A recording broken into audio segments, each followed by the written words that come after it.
Hello everyone, so it's a Sunday morning and I want to tell you a story and at the same time do my makeup. So I don't know I don't know if I'll be able to achieve it, but I've been seeing other creators do that, so let's try it. And I just want to tell you that all my life I've never properly worn makeup until this year 2024. So I'm just trying, I'm just in the process of learning and I'm just trying to learn. I've noticed that I'm not really interested in following step by step methods that I see online. I try to just figure it out on my own to an extent, maybe because I'm a naturally creative person. So please, I don't want judgments or condemnations. Oh, you do not do it's not like that. No, I don't come here to teach anybody. I'm just doing my makeup, I'm just living my life, and I'm telling you a story while at it. But of course, you can make, not even of course, if it's not necessary, don't. But if you think you need to, you can drop friendly, nice suggestions on what I can do better. So this story time is about how I was almost cursed by my primary school head teacher. So earlier this year, that was about February, I needed my primary school, I'm rubbing my primer now, I needed my primary school certificate. So I decided I had no choice than to go back to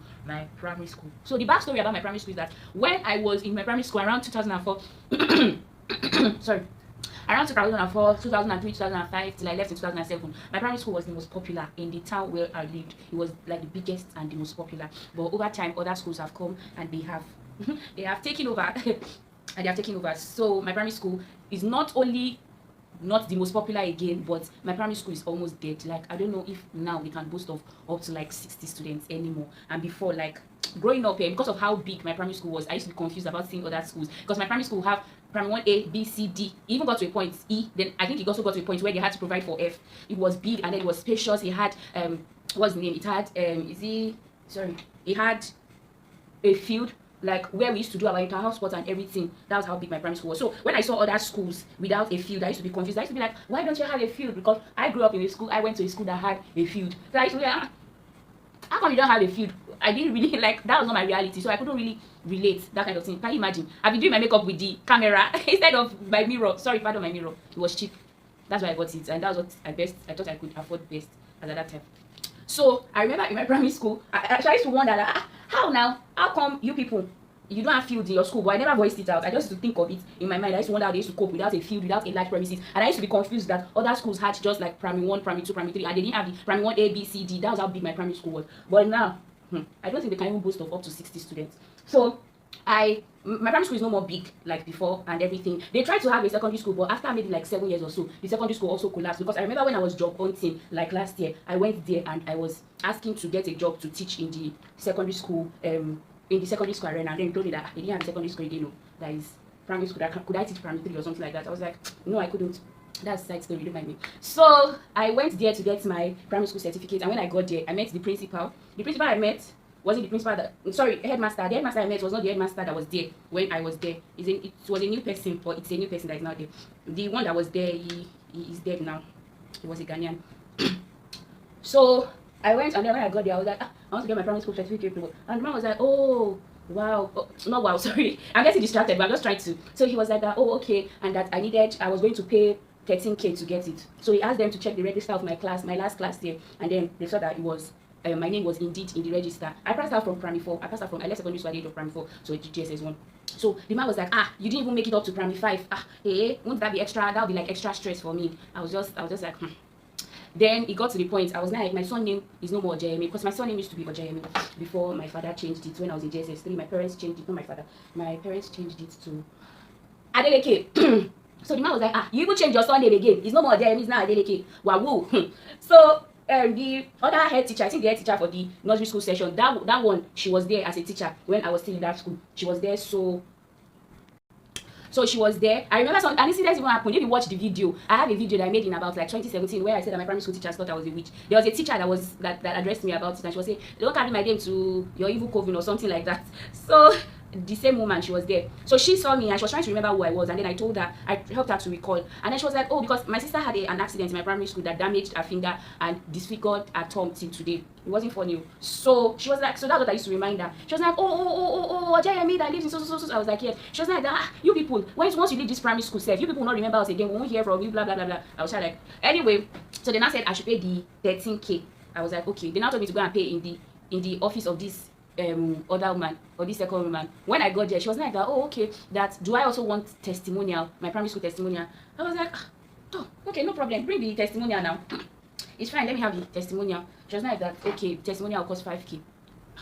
Anyway, I paid the 18k. That's the 13k the headmaster said earlier, and then the 5k. So I paid everything. I paid everything. So when I paid, they told me that I should come back maybe a week later or something like that to get it. I knew I was not going to be around. So before it was the week later, they now told me that, oh, they had gotten the certificate and I needed to pay another extra 5k. In my mind, I didn't want to pay the money because I was like, wait, are these people trying to take advantage of me? Are they trying to cheat me? Like, what's all this? Why are you just calling price like this on top primary school certificates, for God's sake? Like, why now? I just felt they were trying to exploit me. So I said okay, and then I sent my mom to go and get it. And then I don't know how my mom did it. My mom got the money without paying. So I was trying to have a conversation with my mom about the money, but she was busy and I didn't want to pay the money without having a conversation with my mom. I wanted to know if they really needed to get that money or if they were just out to exploit me. So my mom was busy and I was at work. I was waiting for when she'll be less busy, maybe when I close work, to have a conversation with her about the about clarification over the money. Then the woman I paid the money to, she called me and I was trying to tell her that, please hold on, I need to have a conversation with my mom about it and I'll be coming home. So when I come home and I'm with my mom, I'll discuss it with my mom. So she was like, because you need to pay the money. She wasn't rude though. I don't think she was necessarily rude. She was just like, because the money, you people, you have to pay it, or we need it, something like that. So I was just like, okay, there's no problem, that I'll talk to my mom about it.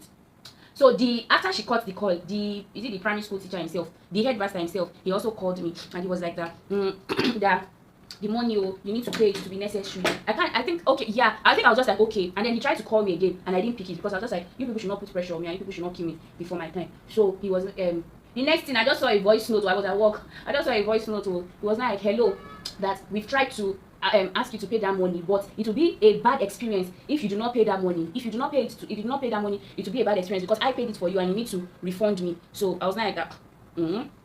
Okay, yes, I need to refund me, but if you do not pay the money, that you will regret it for the rest of your life. You may think you have escaped it, but you regret it for the rest of your life. Meanwhile, when I paid the first money, I didn't pay it into the school's account or into the school's owner account. I paid it into the account of the second head of the headmistress, the woman I paid money to. I paid it into a personal account. I didn't pay it into the owner of the school's account or the school's account. So the man now told me that he had already paid the money for me and that I didn't have to pay it into the school account anymore, that I should pay it into his own personal account. So if, like, say, can you see all the risky, I don't know, all the dishonest, the somewhat dishonest undertone that was happening. So it was like that if you do not pay that money, I can assure you that you will regret it for life or something like that.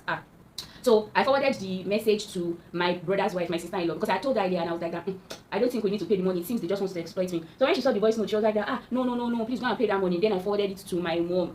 If people know my mom, the people that know my mom, they know. Some people don't know my mom. The people that know my mom, I don't think church people really know my mom. But the people that know my mom does not like cheating. My mom likes to defend people. My mom is loyal. My mom she just likes the things that are right.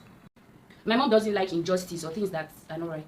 So I sent it to my mom, but I think she was busy, so it was later she listened to it. And then when she listened to it, the man had sent his account number, so she paid the money. And then and now I think I tried to explain to the man. I was like that I was busy, I was at work, you people needed, like, just chill, that kind of thing. So it was like that. I just noticed that he calmed down and was like, it is well. I didn't know that my mom had gone to do grace for him. Like, my mom had gone to tell him that, why will you talk to my daughter like that? What's it? Like, that's too extreme. Why will you do that? So I think he now apologized to my mom. My mom now went further to be like, see where your school is now. Your school has to be the top school. Your school has now reclined to the back. You people don't really have progress. And then your former students that come around, this is how you treat them. This is how you behave to them. Like, and then you now come and say that they don't come to check, that once they leave, you people don't hear from them. Like, really? Why will you do that? So I think he apologized to my mom. So, mom, that's why the man also cost me. But up to today, I still feel like maybe they just wanted to exploit me. But I don't know. Maybe they did not want to. Maybe that was not their plan. Like, who can say? My brother, who can know, who can know. So, you guys, that's the end of my story. We left them. Let them carry their money. But it's trickish the way they were paying it to their own accounts. Like, why? Anyway, you know how the school, we're not really G's, so who we go and tell him now, that one? I don't know for him. Yeah, so that's the end of my story time, actually. Let me just finish off this makeup. I think it's been a while that I wanted to document my makeup online. Something like this. So yeah, let's get it now. You guys, this is the part that is the most difficult and that wastes my time. It is drawing my brows. But I realized that one of the tricks to drawing my brows, I think I need to blend this. I think I need to blend this one up so that the drawing of the brows will be easier.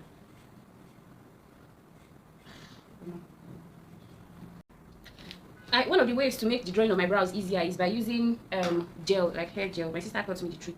So I put some hair gel on my brows this way. I just noticed that it has helped to drawing my brows.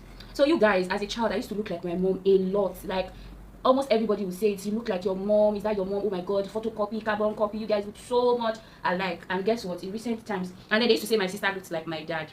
In recent times now, they're saying that my sister is the one that looks like my dad.